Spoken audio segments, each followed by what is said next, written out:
Selamat pagi untuk kita semua. Perkenalkan, nama lengkap saya Maria Isabella Muido, NIM 17230300027.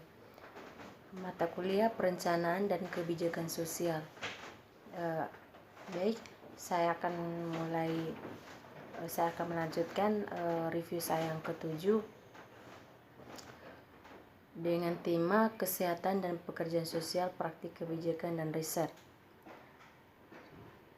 Yang pertama, saya akan membahas dari segi perspektif sejarah. Persimpangan pekerjaan sosial dan kesehatan dapat ditelusuri kembali ke masa misabetan miskin hukum 1601 dan Amerika Serikat kolonial. Nyatanya, Almond House pertama kali dibangun menjadi rumah di individu yang miskin, cacat, atau tidak memiliki keluarga untuk merawat mereka. Satu dari Almond House pertama didirikan di Boston pada pertengahan 1600-an. Pada 1713 di William Penn mendirikan rumah makan di dekat Philadelphia untuk melayani penduduk Quaker di New York.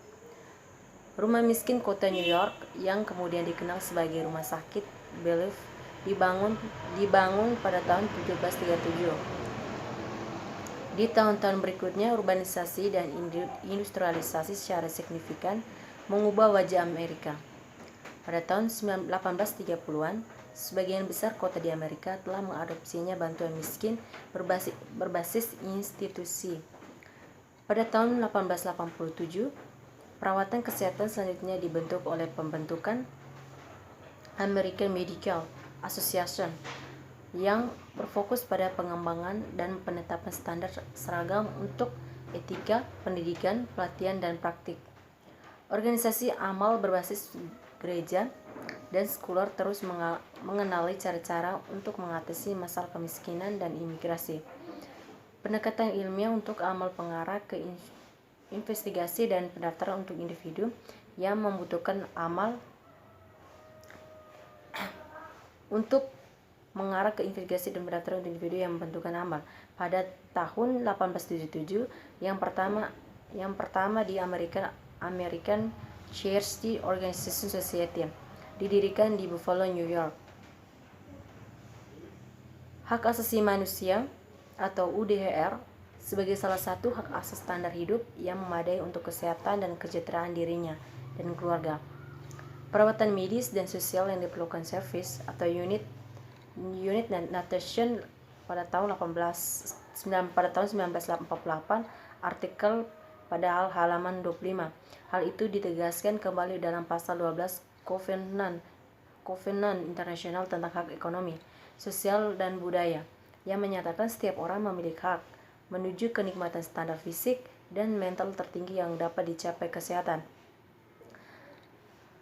Serta dalam Deklarasi Mereka tentang Hak dan Kewajiban Manusia, Konvensi Internasional tentang Penghapusan Segala Bentuk Diskriminasi Rasial, Konvensi tentang Penghapusan Segala Bentuk Diskriminasi terhadap Perempuan itu, Konvensi Hak dan Anggota Keluarganya, dan Konvensi tentang Hak Penyandang Disabilitas. Hak atas kesehatan juga diakui oleh National Konstitusi di seluruh dunia atau OHCHR dan Organisasi Kesehatan Dunia atau WHO. WHO, organisasi PBB yang bertugas mempromosikan kesehatan, mendefinisikan kesehatan di dalamnya pada tahun 1996. Pembukaan konstitusi sebagai keadaan kesejahteraan fisik, mental, dan sosial yang lengkap, dan bukan hanya tidak adanya penyakit atau tidak kebenaran, dan merupakan salah satu dari mendasar hak setiap manusia tanpa membedakan ras, agama, keyakinan, politik, ekonomi, atau kondisi sosial. Diskusi lebih lanjut tentang pendekatan berbasis kanan dibahas nanti dalam bab ini. Selanjutnya pada tahun 1990-an, inisiatif kesehatan kesejahteraan sosial tumbuh kembali. Presiden Kennedy fokus pada kemiskinan dan keadilan sosial sangat signifikan. Itulah adalah karya Martin Luther King. Sebagai pemimpin dan penyelenggara hak sipil yang membentuk kembali Amerika. I have a pidato dengan judul mimpi membantu mengubah bangsa dan lebih memakai perjuangannya dan ketidakadilan. Presiden Kennedy mendukung pekerjaan King dan hak sipil, tetapi tidak sampai setelah pembunuhannya. Banyak program hak-hak sipil dan anti kemiskinan dimulai. Pekerjaan sosial, keterlibatan dalam kesehatan masyarakat juga harus terus berkembang pada tahun 1990-an. Tahun 1980-an membentuk kesehatan masyarakat secara nasional, mendapat sindrom definisi umum atau AIDS pertama kali didokumentasikan pada tahun 1981. Melalui karya para pemimpin dan aktivis, termasuk Jonathan Mann, direktur pertama program AIDS global di WHO, mereka membantu mendidik orang lain tentang penyakit itu. Mann menekankan hak individu dan ketidakadilan dalam perawatan kesehatan dan difokuskan pada pencegahan untuk membatasi penyebaran penyakit. Pertumbuhan masalah baru dalam perawatan kesehatan dan mode penyampaian perawatan kesehatan surut dan mengalir. Prioritas penanganan perawatan kesehatan untuk kelompok populasi dibentuk lebih lanjut. Misalnya dalam penyalahguna zat, program baru dikembangkan yang meningkatkan pertumbuhan pasien rawat dan jalan program untuk membantu orang-orang dengan alkohol dan masalah penyalahguna zat.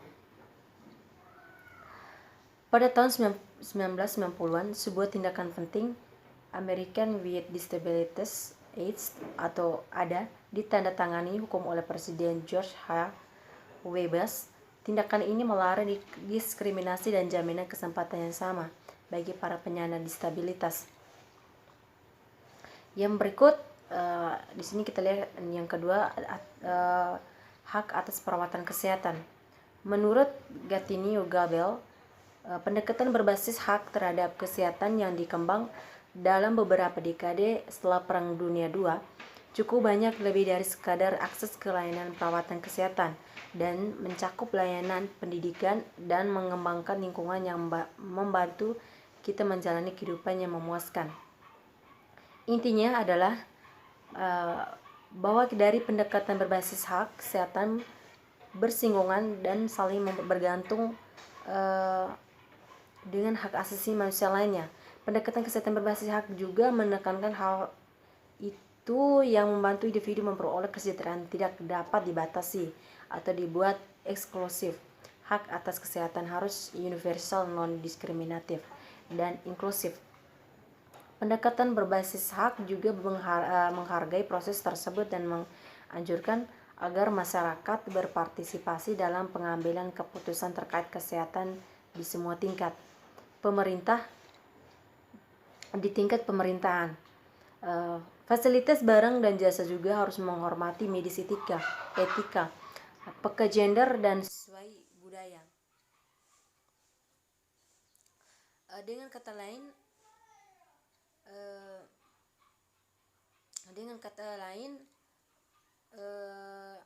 pendekatan berbasis hak dalam banyak hal mirip dengan pendekatan pekerja sosial karena pada dasarnya kedua pendekatan adalah menghormati martabat dan nilai semua individu. Yang berikut, perubahan fokus pada perawatan kesehatan.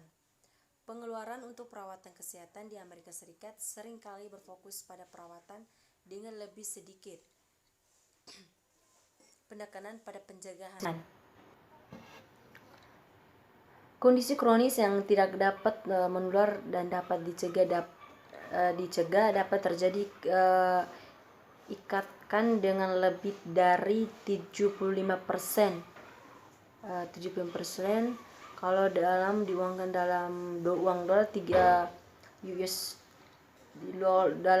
dollar 3,2 triliun yang dibelanjakan setiap tahun untuk perawatan medis, dengan hanya 3% dibelanjakan untuk penjagaan kesehatan masyarakat. Inisiatif baru telah menargetkan untuk penjagaan kesehatan masyarakat. Yang berikut kebijakan kode etik profesional perawatan kesehatan. Nilai dan etika apa yang mempengaruhi kebijakan di bidang perawatan kesehatan. Sumpah Hippocrates itu panduan praktik medis menekankan pentingnya tidak melakukan profesi yang berhubungan dengan medis dan kesehatan. Pekerja sosial sering menggunakan prinsip ini dalam memandu praktik mereka yang di bidang kesehatan. Ini juga terkait dengan rasa hormat untuk harga dan martabat setiap orang.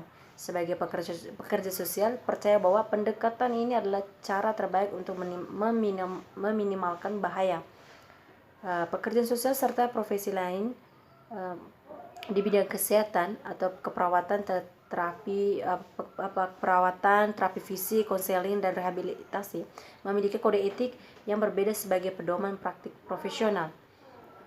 Kode lain juga alamat pentingnya menghormati martabat dan harga diri setiap pasien. Tetapi bagaimana kebijakan ini diterjemahkan ke dalam praktik selama zaman modern dengan begitu banyak pilihan yang rumit? Yang berikut kode etik kerja sosial. Karena pekerjaan sosial adalah profesi berbasis nilai. Penting bagi pekerja untuk melihatnya standar pada profesi telah dikembangkan untuk memandu kebijakan praktik dan penelitian di bidang kesehatan. Kode etik Asosiasi Nasional Pekerja Nasional atau NAS memberikan kerangka kerja utama untuk praktik etis bagi pekerja nasional. Meskipun kode NAS tidak secara spesifik menyebutkan kata kesehatan, nilai-nilainya dan prinsip dapat diterapkan pada praktik perawatan. Para pekerja sosial secara terus-menerus mempromosikan misi keadilan sosial, berkomitmen untuk melayani semua orang yang membutuhkan perawatan kesehatan terlepas dari kemampuan mereka untuk membayar, dan sering terlibat dalam inisiatif advokasi internal dan eksternal untuk memperluas perawatan kesehatan bermanfaat bagi semua pasien atau klien dalam pengaturan perawatan kesehatan tanpa memandang asal kebangsaan, etnis, usia, kecacatan, atau kelas sosial atau ekonomi, diperlakukan dengan bermartabat dan hormat. Yang berikut standar etis kerja sosial dalam perawatan kesehatan. Parlemen pada tahun 1975 mengatakan bahwa nilai memiliki nilai yang kecil kecuali dapat diaktualisasikan dalam praktik. Jenis panduan apa yang dilakukan kode etik NAS dengan nilai dan prinsip umumnya menyediakan untuk praktisi pekerja sosial di bidang perawatan kesehatan. Sedangkan kode alamat masalah utama tidak memberikan panduan langsung tentang tantangan tertentu itu praktisi di bidang kesehatan NAS. Bagaimanapun telah mengembangkan standar untuk praktik kerja sosial dalam pengaturan kesehatan yang menggunakan prinsip-prinsip etika untuk pekerja sosial di bidang kesehatan. Ada etika dan nilai. Pekerja sosial yang di sini kita lihat dari segi etika dan nilai. Pekerja sosial yang berpraktik dan dalam pengaturan perawatan kesehatan harus mematuhi dan mempromosikan etika dan nilai-nilai profesi pekerjaan sosial dengan menggunakan kode etik NAS sebagai panduan untuk pengambilan keputusan etis. Misi utama dari profesi pekerja sosial adalah untuk meningkatkan kesejahteraan manusia dan membantu memenuhi kebutuhan dasar manusia dengan perhatian khusus pada kebutuhan manusia dan komunitas yang rentan, tertindas atau hidup dalam kemiskinan.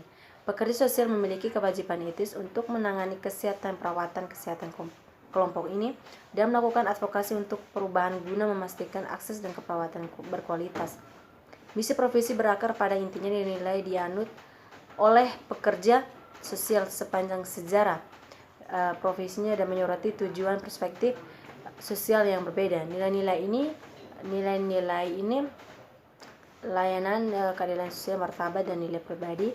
Pentingnya hubungan antara manusia, kasih sayang, integritas, dan kompetensi merupakan dasar dari pekerjaan sosial dan mendasari praktik kerja sosial dalam pengaturan perawatan kesehatan. Yang berikut ada prinsip keadilan distributif.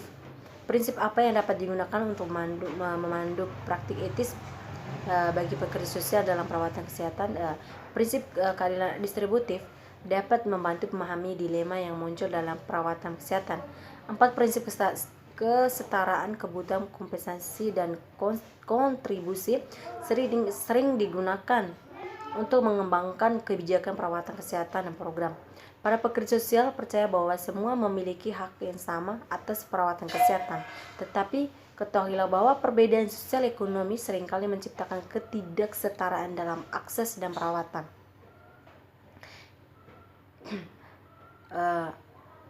Yang berikut prinsip etis bersaing. Dalam upaya untuk menavigasi di antara begitu banyak prinsip yang saling bersaing, Lavenberg dan Dolgoff mengembangkan hierarki tersebut. Yang pertama otonomi dan kebebasan, yang kedua kesetaraan dan ketidaksetaraan, yang kedua sedikit kerusakan, yang ketiga keempat privasi dan kerahasiaan, kelima perlindungan kehidupan, keenam kualitas hidup, 7 kejujuran dan pengungkapan penuh. Demikian review saya yang ketujuh. Mohon maaf jika ada kesalahan dalam memaparkan materi review yang ketujuh ini. Terima kasih.